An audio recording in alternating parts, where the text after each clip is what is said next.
Our next speaker is Dr. Joanna Campbell. She's assistant professor with epidemiology and biostatistics in Department of Preventive Medicine and Community Health. She's going to be talking about, but I have Medicare, barriers to health care for the elderly. Dr. Campbell has received her BA degree in economics and mathematics from Columbia University and a doctorate in economics from Stanford University. Her primary research focus is on the economics of long-term care for the elderly. Her dissertation analyzed the interactions between publicly funded community-based care, institutional care, and unpaid care provided to frail elderly individuals. She's currently pursuing this line of research, investigating changes in health outcomes that may result from incentives for pay-home care use. Dr. Campbell was recruited as a health economist through a grant from the Agency of Healthcare Research and Quality. The position is jointly supported by the Department of Preventive Medicine and Community Health and the Seeley Center on Aging. And again, I'd like to bring up Dr. Campbell. Good afternoon, and I'd like to thank you all for coming to hear my talk, and thank Tony and the East Texas Geriatric ETGEC for inviting me to speak with you today. Today I'm going to be talking very generally about the link between insurance and health care and health outcomes. And so Jean and Penny talked in detail about the evolution of Medicare and specifics about the Medicare program. I'll be tying that into other sources of insurance for the elderly and how that impacts healthcare use and healthcare outcomes. So to give you a brief overview of my talk, can everybody hear me if I talk at this level? Okay, a little louder. I'm going to talk about the different kinds of health insurance that you see in the elderly population: Medicare, Medicaid, which Penny's talked about in detail, Medigap, employer-provided health insurance, which is basically retiree health insurance, and long-term care insurance. I'll be talking a little bit about the link between health insurance and health in the research literature, and then why we can still see differences in healthcare access and healthcare outcomes, even though for this population most people have some kind of health insurance. Finally, I'll be talking a little bit, and some of these Penny did refer to in greater detail, on where we're moving into the future to try and resolve some of these problems that we've seen. So first of all, insurance and the elderly. So after I wrote this presentation, I went back and I looked at what I'd written, and I realized that I misspoke. When I said a trivial proportion of the elderly are completely uninsured, what I meant to say was a trivial proportion of American elderly are completely uninsured. And then I went back to try and see if I can get some figures for people who are not legal residents, and it turns out to be very, very hard to get uninsured numbers for this population, especially for the elderly population. And so I really can't say anything with any degree of certainty about this. And so for the rest of the talk, I'm going to be talking mostly about legal residents, which is a pity. This is a problem that definitely needs to be explored, but I can't speak with any authority about it. I'm sorry. That said, with that qualification made, very, very, very, very small percentage of legal American residents have no insurance whatsoever. And the vast majority of those are covered by Medicare. So estimates vary, but as far as we can tell, less than 1% of the elderly, which is less than 500,000 people, have no uninsurance, and the vast majority of them have Medicare. And the vast majority of those have some additional form of insurance besides Medicare. They either have Medicaid, Medicare Advantage, which used to be called Medicare+Choice, Medigap, which is private supplemental insurance, or some form of retiree insurance. Of course, just like we see in every other population, the distribution of supplemental insurance, which we will see later in our talk, is really crucial to your ability to access health care. Well, not crucial, but important, is not uniform in the population. African Americans and Hispanics are significantly less likely to have supplemental insurance than non-Hispanic whites, even though they're more likely to have Medicaid. Am I speaking too quickly? No, I just had a question. Yes. On the first slide. Oh, going back? Yes. And you're talking about 65 and older, but what about the population a little bit younger? The near elderly? Yeah, they're very uninsured, aren't they? Actually, they're not as uninsured as the even younger population, but yes, it's significantly high. So there's a big leap between, say, 64 and 65 when you qualify for uninsurance, but the near elderly are less likely to be uninsured than the kind of prime working age population. And I could give you a number, but I'd really be guessing. Page down, yes. And as you'd guess, in general, poor individuals are also less likely to have supplemental insurance, and we'll see why in a second. Even though the very, very poor qualify for Medicaid, the near poor who don't quite qualify for Medicaid find themselves in a bind because they more often work in jobs that don't provide retiree insurance, and they have income constraints which prevent them from accessing the Medigap market. And this is a table that basically shows you the numbers for what I talked about with respect to minority populations. We can see that any insurance, which is Medicare plus any of the others that I've talked about, for the non-Hispanic white population is almost universal. For the African American population, it's right up there. And for the Latino population, it's significantly lower. And for private insurance, which would be supplemental or retiree insurance, we can see that being a minority significantly lowers your chances of having private insurance. And we can also see that looking over time, these numbers are declining, and we'll talk a little bit about that in a minute. Are there any questions? Moving on to Medicaid. In 2004, 6.5 million Medicare beneficiaries, or 15% of the Medicare population, received Medicaid benefits. This number actually overstates the percentage of the elderly population that received Medicaid benefits because, as Penny noted, Medicare covers the permanently disabled as well as the elderly, and the permanently disabled are slightly more likely to have Medicaid as well as Medicare. And I don't know what's going on with my slide.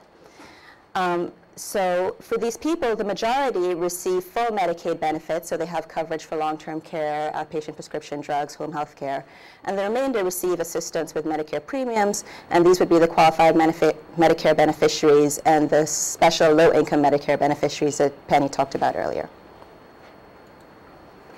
What can we say about this dual-eligible population? First of all, they're significantly poorer, as you'd expect, because they have to meet the Medicaid income and asset requirements. They're more likely to reside in a long-term care facility. Many people qualify for Medicaid on the basis of needing to move into a nursing home or other long-term institution. They tend to be in worth health, which is partly definitional because they're qualifying on the basis of their health status, and partly because of the income issue.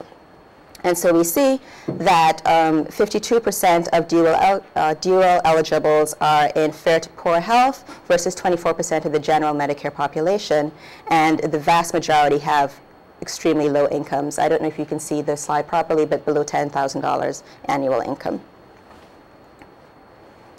Moving on to the next form of supplemental insurance, which is Medigap. We saw that 26.6% of elderly beneficiaries in 2001 had individual or Medigap health insurance. And I'm going to go through this fairly quickly since Penny has discussed this in greater detail. We know that these cover deductibles and co-payments, additional hospital and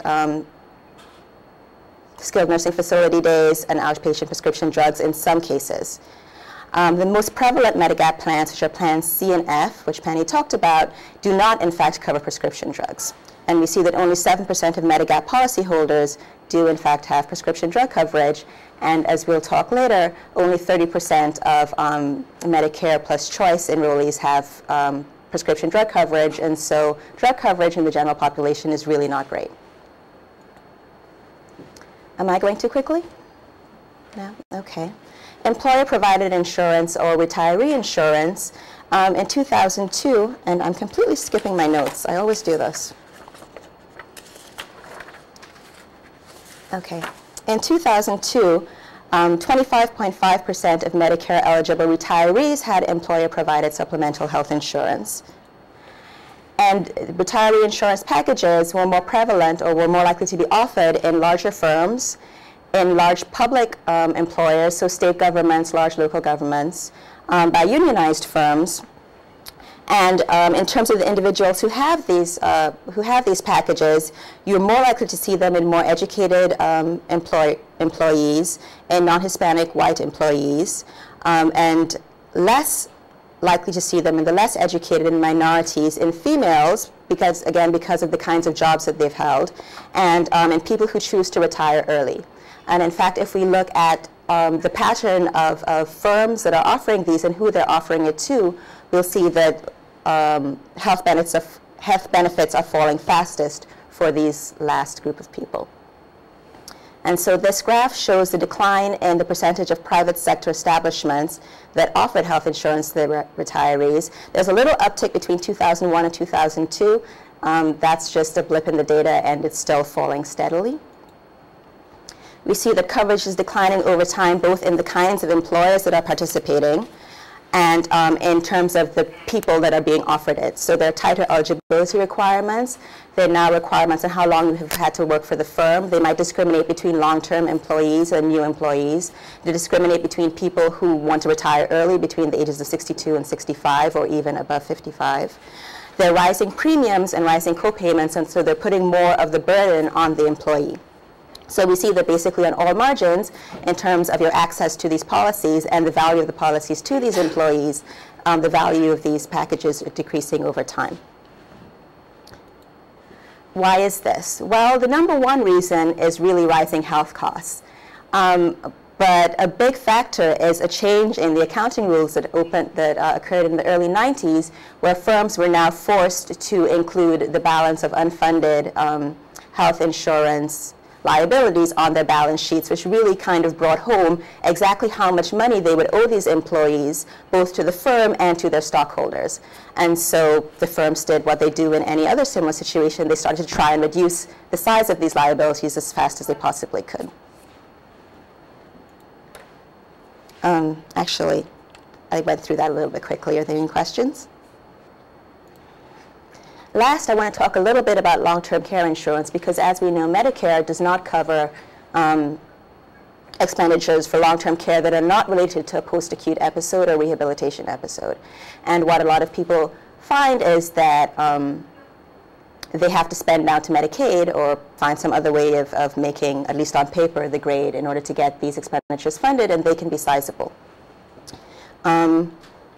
So one policy that the government is trying to push is to get people to buy long-term care insurance and privatize the part of the insurance market and move some of the balance off of the public programs, which right now fund more than 60% of long-term care expenditures.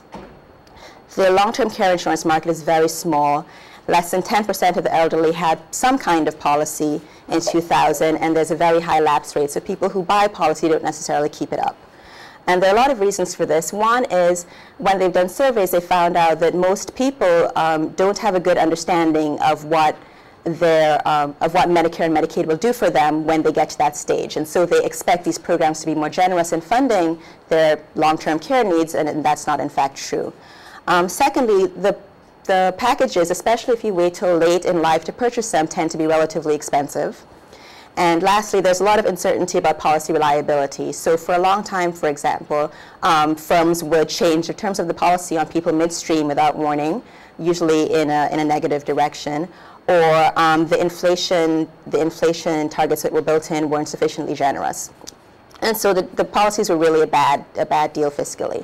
And so in order to deal with this, there's been increased regulation that covers both the kinds of policies that can be written and the amount of consumer protection, the amount of care that you have to give when you're marketing these policies to potential consumers to make sure that people understand exactly what they're buying. And yes? I just read something about that 80% of the people have long-term care policies can't afford them after a certain point, lose all the money they put in. Oh, really? 80%. Yeah. Well, this This is pretty high. do you know when this was done? Because Last year I got it off the legal website. really, because I think that with increased regulation, that should be less of a problem. Yeah, it's just the premium going up by a group or whatever policy. Exactly. That's a lot of money down too. Yes, it is, really. With the new law, that could all change long-term care insurance too. You know, you're paying premiums for your drug Part D, and then having to pay for long-term care. Well, the long-term care insurance generally, at least what I've read about them, they aren't that heavy on prescription drug cover. It really is nursing home, room and board, and and home health. I mean, if you're paying for it now for when you get old and might need it, now you've got to pay for Part D and you got. In other words, you don't retire, you keep working. Yeah, if you can. Well, that's actually an interesting, because they've I done just thought about that, Penny. they've done surveys that look at the effects of the decline in retiree health insurance, and one of the things that they found is when firms cut back on retiree health insurance, especially for the near retiree population, people postponed their retirement because they need to maintain access to their health insurance until they qualify for Medicare. So this is definitely an issue. Are there any questions from any of the other participants? Okay. So again, I'd like to recap. To this point, we've talked a little bit about supplemental insurance with the different kinds of insurance packages that are available to the elderly besides basic Medicare. Okay, so we have health insurance. Why is this important? Well, first of all, and very, very basic fact is that Medicaid insurance is generally associated with an increased use of medical services, and for certain well, in general, that's always a good thing. It's interesting because if you look at research on insurance in younger populations, a lot of it looks at kind of what happens at the margin. So that last additional unit of care, how much does it buy you? And the big thing is that that last additional unit doesn't necessarily buy you very much, and there can be an argument for, well, that's basically the argument for cost containment and managed care, that a lot of this medical care is really unnecessary. This is not something that you can save for Medicare, and referring back to Jean's presentation, the implementation of Medicare did a lot for the health status of the elderly population.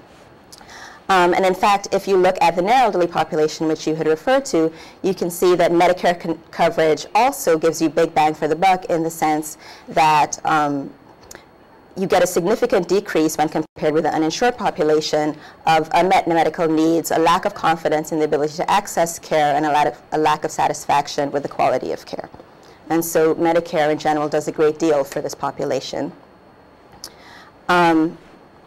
That said, we know that healthcare access is not uniform and is more difficult for minority beneficiaries, and it's more difficult for people that don't have some supplemental form of healthcare. So people that don't qualify for Medicaid, don't have retiree insurance, don't have Medigap, compared with people who have this additional healthcare, have a better time accessing care and are happier with the care that they receive. And so this is a survey that's, MedPAC is a Medicaid Payment Advisory Committee. They are basically a semi-autonomous body that advises Congress on Medicare issues. And every year they do a survey that looks at Medicare beneficiaries' access to care. Basically what this says is that generally access is good, and almost everyone, 90%, had no or small problem getting care that they felt that they needed. But what you can see from these numbers is that African Americans and Hispanics have a slightly lower, on average, chance of getting this care. This doesn't break it out by income or by geography, but we know that the problem is worse for low-income people and it's worse for rural Medicare beneficiaries. And the last set of numbers tells you the relative rates for people that have Medicare only, which is 87%, say they have no problem getting needed care, but that number goes up to 93% and 92% for people who have supplemental care. You can see that people who are dually eligible have significantly lower rates. Since I'm not entirely sure what they're controlling for here, I don't know if that might be a characteristic of where the people are. This is the dual eligibles are again people who also qualify for Medicaid, or this might actually be a problem they're having accessing doctors. Moving on to the second barrier that we can have, we talked a little bit about access to care. Well, we'll talk a little bit about access to care, but gaps in coverage. Penny talked about the fact that there are significant gaps in what Medicare will pay for, and what this ends up meaning is that for everyone, an average of 22% of their expenditures will be paid out of pocket, and Medicare covers on average less than half of all health care expenditures. The big gaps are in long-term care. nursing home care, home health care that's not related to a post-acute episode, outpatient prescription drugs, and vision and dental care. There are also heavy co-payments for other things like preventive screening and physician's visits, et cetera, which mean that even if you have some kind of coverage, you still end up paying for your care. Hearing aids also. Oh, okay, I didn't know that. I should put in vision, dental, and hearing aids.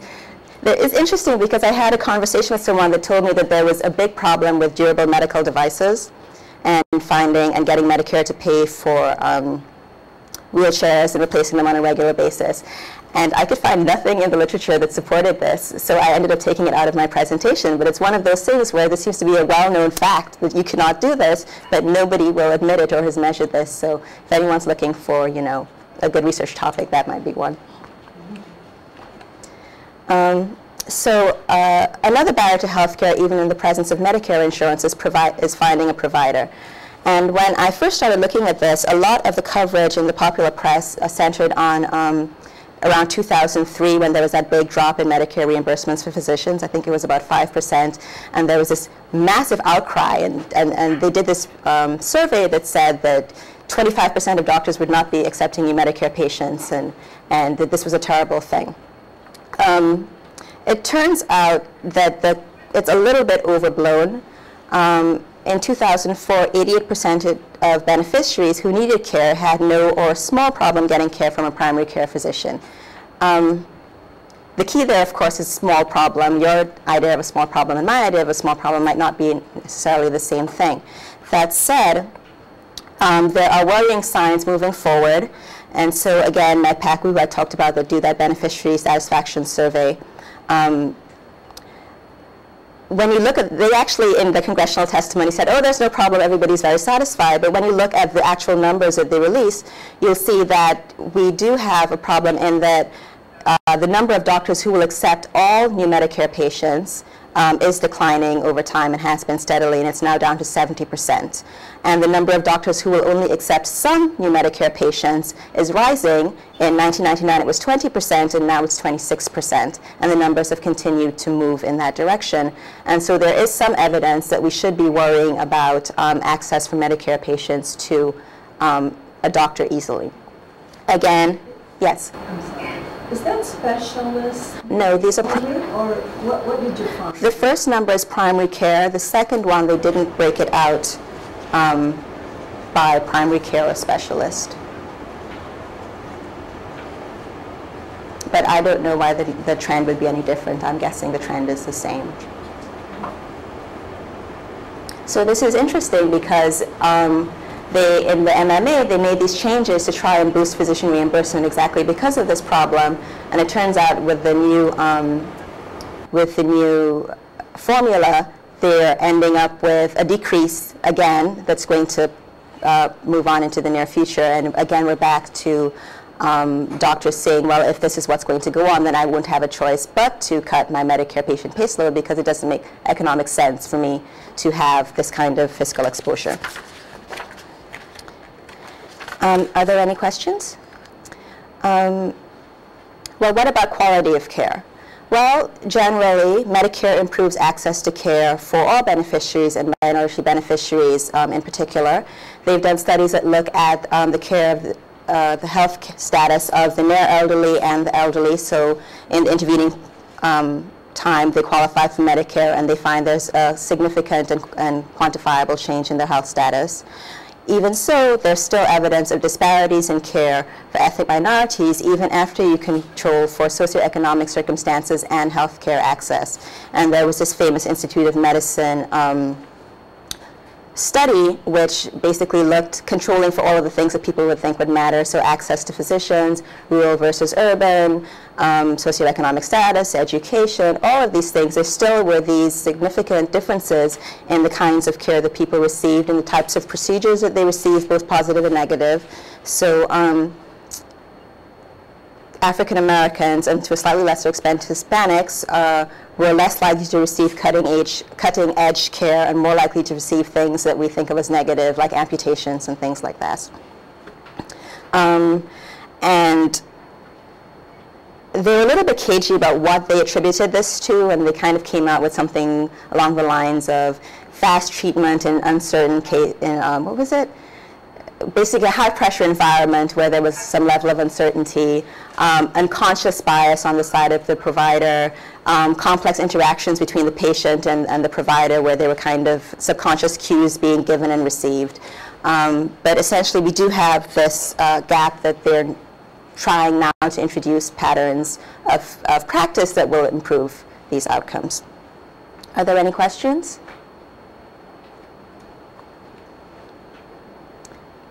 And finally, there are non-financial barriers that don't really have anything to do with money or insurance status per se. One is a lack of availability of healthcare providers, and this is especially a problem in rural areas and inner city areas. The deficiencies in language and what we now call cultural competence. So if I think that I'm going to my going to a doctor is a waste of time because he's not going to pay attention to me, he's not going to understand a word that I say, or he's going to misinterpret everything I say, then I'm less likely to try and take advantage of whatever resources are available. And finally, there are also personal restrictions on the ability of elderly people to access whatever services are available. So for example, you might find that the elderly who live by themselves, who have a harder time getting about and about by themselves, even if, say, there was somebody who would be willing to take them, they might feel badly about imposing or things like that. So maybe you'd want to reach out and reassure people who might be less likely to reach out by themselves. And so all of these are things that we want to take into account when we think about reaching this population. So what do we do moving forward? We've seen now that most people have some kind of health insurance. A lot of people have more than one kind of health insurance. How do we move forward in translating that fact into better medical care? One thing that the government is putting a lot of effort into and is having a hard time with is Medicare Advantage, which up until about a year ago was called Medicare+Choice or Medicare Managed Care. So in 1985, we had less than 500,000 beneficiaries in risk-based plan, and risk-based means basically capitated. By 1998, that figure was 6.1 million people, primarily in an HMO type of managed care arrangement, and that number has been, okay, you can see that PowerPoint and I are not great friends, has been declining steadily since then. It's been declining both in the number of packages that are available or the number of plan participants, and in the value of the package, and the cost sharing has been increasing steadily as well. And so since 2000, we've seen a 25% decline in the number of enrollees, or the number of people that have, well, the number of enrollees. And out-of-pocket spending has tripled as cost sharing has increased, so premiums have gone up, co-payments have gone up, and coverage has been cut back, particularly for prescription drugs. Any questions? Okay, so this looks at a graph of the number of Medicare beneficiaries in Medicare+Choice plans, and we can see that from 1992 to 2000, it's increasing steadily until it hits about 6.3 million, and then it drops off. And from 2006 on is the government's projections of where it's going to go after these new I guess, features have been put in place, and their projections, who knows what's going to happen. So they have two basic plans. One is they've tried to widen the number of organizations that people can join.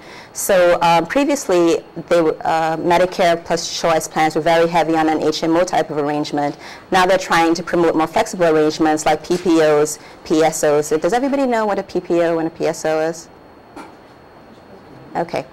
And they think that this will attract people who might have Medigap insurance or some other kind of supplemental insurance that don't want to join an HMO because Medicare fee-for-service is a lot less hassle.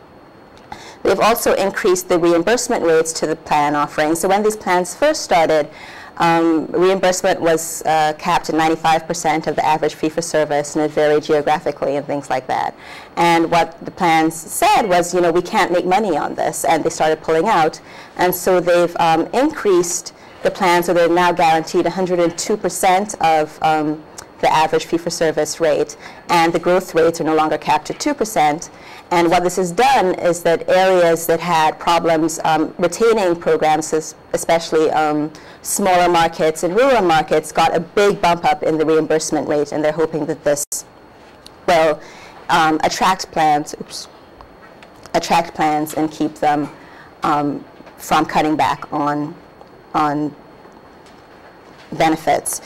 And they've done some research on the outcomes, and what they found is that plans seem to be responding to these incentives in the sense that plans that were planning to either withdraw from a market or cut benefits are less likely to do so. But they found that it's not very helpful in attracting people into a market that hasn't been served before. So who knows what will happen in the future. So that would be, any questions on Medicare managed care? I feel like I'm going very quickly, and this is a lot of information to absorb. Okay. Okay, this is prescription drug coverage, which I feel like Penny went through in such detail that I will just talk about it very, very briefly. So essentially, this was a move to expand drug coverage because, as we can see, basic Medicare coverage for outpatient prescription drugs was non-existent. Medicaid coverage was good, but you shouldn't have to denude yourself of all financial assets in order to qualify. And private supplemental sources were being decreased, and so people weren't buying the Medigap plans that offer drug coverage. Employee retiree benefits were becoming less and less generous over time, and I've forgotten one. Oh, Medicare managed care was also becoming less generous over time. So in the interim period, Plan D is supposed to start in 2006. They've fielded discount drug cards and with transitional assistance, when that is to give people some kind of relief before the actual plan kicks in. I'll skip all the eligibility requirements and just say that the studies that they've done show that the plans are somewhat effective, and that people save on average about 28% in the markets that they've studied of out-of-pocket costs on prescription drugs, which is reassuring.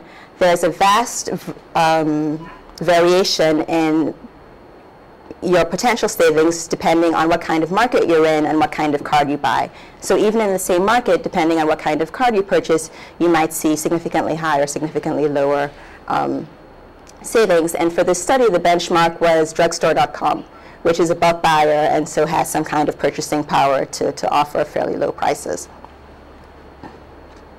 Any questions? Yes. Is that Medicare Plan B? Yes, it is Medicare Plan B. Thank you. This was a new thing. No, it's not. This is Medicare, Medicaid, Medicare, Medicaid, and at one point they didn't quite line up where they were supposed to. This is just a brief diagram of the program. So there's a $250 deductible. For the next $2,000, the copay is 25%. Then there's the donut hole, which is $28.50 now, but increases over time. And then there's catastrophic health care once you hit the 5,100 ceiling. And so they've done some projections on, I've forgotten what the next one is. They've done some projections on how the Plan D will work in terms of out-of-pocket saving. And what they found is, okay, so they're projecting that 87 million out of the 35 million current Medicare beneficiaries will sign up for the program. No, I'm sorry. Okay, 29 million out of the 35 million are going to sign up for the program, 8.7 million of whom will require some form of low-income subsidy. On average, they project that people will save 37%. And this is split between low-income subsidy recipients who are going to save 83%, and everybody else who's projected to save 28%. So this is a significant amount of money of their total out-of-pocket expenditures on prescription drugs. And they're now projecting that, okay, they're projecting about 3.1 million people will reach a donut hole and be responsible for 100% of that little part of their expenditures, and about 1 in 10 are going to get to catastrophic care. So we can see that the program will have a sizable impact on the benefits that Medicare recipients receive. Okay, that was a little, would you like me to go over that again? Okay, so going over that again. Right now, Medicare beneficiaries are about 35 million. 27, I have it highlighted, but everything's highlighted. Okay, 29 million of whom will sign up for Plan D. 8.7 million are going to sign up under the low-income subsidy plan. On average, for the entire pool of people, we think that they're projecting savings of 37% on average in prescription drug outlays. That is split between an 83% savings for low-income beneficiaries and a 28% savings for everybody else. They project 3.1 million people will hit the donut hole, so they'll have average expenditures that are over $22.50. And 1 in 10 of those will have expenditures over $5,000, where they're in the catastrophic insurance range. Okay, yes? My question is, of the 35 million eligible, how come only 29 million will sign up? Is that the other, Well, 6 million are dual eligible? Or? some of them are dual eligible, some of them have retiree health benefits, which I will. Some of them are very rich and they don't need it. And they will want medication that's not in the formulary. And some just plain won't know about it. Yeah, it'll be a larger number. Yeah. It'll be a much larger number, right? Well, this is only projections for the first year. And actually, I kind of skipped something that I wanted, well, I'll talk about in a little bit. But yeah, all of those are valid. Some people won't know about it. Some people won't feel they need it. Some people will have preferable insurance through some other program. And this is just the first year, so it's a projection. It's a CBO projection, so it's probably a little bit more reliable than most. But We'll ask you back in about a year or two. okay. Yeah. So what can we say about this plan? First of all, the plan does what it's intended to do, which is extend relief to individuals with large prescription drug expenditures who did not have coverage previously. And one big worry was, well, they're doing it in kind of a privatized way by letting private insurance companies offer these plans. What happens if they cream skim? What happens if they take the money from the government and premiums from people and only take the people that they think aren't going to cost them any money? And so the regulations to prevent discrimination against high-cost beneficiaries, they're vague. It's a polite way to put it. But this is America, so I'm sure they'll litigate it out.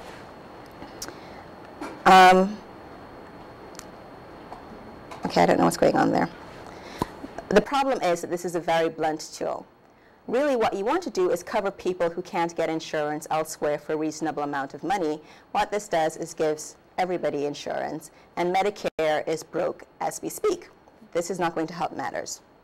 So, 1, there's a problem of high cost. 2, there's the problem of the donut hole. It's a question. The design of the program is not really efficient from a health services research point of view. What you want to do is provide people with catastrophic health care and maybe, access to volume discounts for people with reasonable costs. It doesn't really make sense to have that big gap in the middle. And finally, the question is, well, what is the effect on supplemental insurance coverage? What are we doing for the people who can access health care in other areas? Do we really want them substituting into a publicly funded program? And so the 2 big questions there are what happens to people who are in Medicare HMOs, Medicare plus Choice, and what happens to people who had prescription coverage through their retiree insurance. The retiree insurance was the big worry because firms, if they knew that people were getting health care through the government, why are they picking up the bill?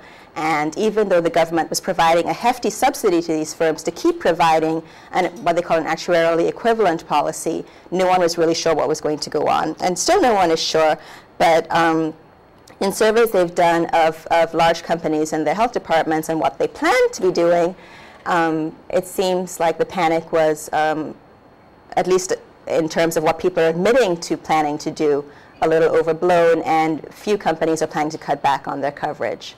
Most of them are planning to take the subsidy and run. And in terms of the Medicare plus choice, all the Medicare plus choice plans will have to offer at least a basic prescription drug coverage for which they will be paid an extra premium by the government. And this is just the cost of the program, which is in the billions. It's projected to cost $600 billion by 2013, which is just an astonishing amount of money. Finally, the last thing I wanted to talk about is what other things are we doing to provide care for this population. And kind of a very active policy area is the so-called waiver demonstration programs. So there are two demonstration authorities. One is the 1115 demonstrations, and one is the 1915 demonstrations. Is anybody familiar with these programs? Okay, so essentially what you can do is apply to the federal government for a waiver, and they'll let you provide services without running through the full battery of Medicaid regulation. So normally, for example, if you're offering a service through Medicaid, you have to offer it to everybody who qualifies for the program, and you have to offer it statewide. And Medicaid is a mandatory program, which means that if somebody runs up the bill, you have to pay for it. And so Medicaid is this kind of big open hole in a state budget. And people are really desperate to figure out some way to cap it. And so what this does is it says, well, if you have a good idea, we'll let you run a small program, and you won't have to deal with all of these other things. So you can target it to whoever you want within reason. You don't have to offer it to the entire state, and you can set the size of the program. So if you want to run it on 100 people, you can run it on 100 people. If you want to run it on 3,000 people, you can run it on 3,000 people. So it's a nice way for a state to kind of experiment with programs that they think are promising while managing their fiscal exposure. And so to give you some examples of these programs, Delaware uses one of these waivers to provide drug benefits to elderly people who don't quite qualify for Medicaid. So people who are under 200% of the federal poverty level, who would have missed the cutoff for either the QLB or the SMLB. Arizona uses it to provide basically a Medicare HMO type program, which is fully capitated and provides a full range of care.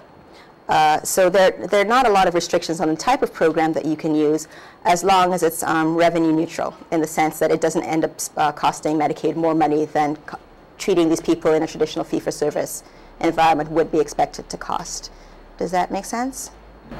Okay. So that's state funded? No, it's they're Medicaid matching funds for this as well. So the state will pay for some, and the federal government will pay for some. And usually the match is more generous than you would get for regular Medicaid. Okay. The second thing that I want to talk about is the Program for All-Inclusive Care for the Elderly, or the PACE program, which kind of combines Medicare HMO with more holistic care for the elderly. So it's a full battery of care, both medical, non-medical, mental. And the only issue with these programs is that they tend to be very small, and Congress has capped the growth of the program. So currently, I believe 17 states have some kind of PACE program in place, and the number of sites that can come online every year is capped at 20. So all of the research that I've read says that the programs are wonderful for the people who are enrolled, but they're so small that it's very hard to generalize that to a bigger population. And finally, home and community-based care programs this is really aimed at the Medicaid nursing home eligible population to try and keep them out of this very expensive form of care. And there are a number of different types of waiver services, but generally the deal is that you can provide things that Medicaid wouldn't normally cover, like chore assistance, personal care that's not linked to doctor approval, respite care, nutritional assistance, transportation assistance, these kinds of non-medical things. And the waiver services are expanding rapidly, and so Medicaid long-term care expenditures used to have a very, very, very hard institutional bias where almost 80% of all expenditures were spent on nursing homes and intermediate care facilities, and that number has been dropping over time. So now almost a third of all expenditures are for home or community-based care, and a huge chunk of those are for different kinds of waiver programs. So this seems to be a program that's really moving forward quickly. Again, no one's published research that shows that people are doing badly in these programs, but there's no convincing evidence that they're doing fabulously well either. Was they relatively recent? Well, the first ones were authorized in the early 80s, but it really took off in the early 90s. And now they're pretty universal. Like every state has some kind of a program. Some states are bigger, some states are smaller. I think the poster child is Oregon, which spends most of its budget on these kinds of programs. And then there's states like, Tennessee that spend like 2% or something like that. Okay, that ends my talk. Are there any questions? Yes. I don't know if you have an answer to this, but what about patients that go to the clinic like for shots like it used to be things like in dialysis they can get medications paid at the dialysis center that if they chose to take it at home then it wouldn't be paid. So it's Medicare pays it if it's at a site. Right. Like a budget. Yeah, like Epigen. I mean, It's what very happens? expensive. What happens to those medicines, those types of medicines with a new drug? I have. Last I read, They're not last I included. read, it's the way it's going to be. It's administered, it's going to be covered as it is. And if it's what you do at home, you're going to have to run a drug program. Yeah, but with the formulary, is it going to be limited? But I guess there are not too many classes of those, right? I think with It's only chemo, Epigen. The scary thing, you can appeal, we're going to have an appeal process, and it's for 72 hours. And if they don't come back in 72 hours, it's done and over. They don't have to get back to you.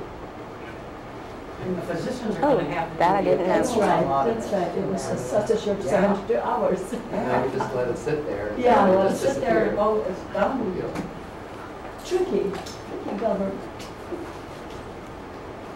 Any other questions from the other questions? sites? They're doing their paperwork. Okay, great. Well, thank you very much. Okay.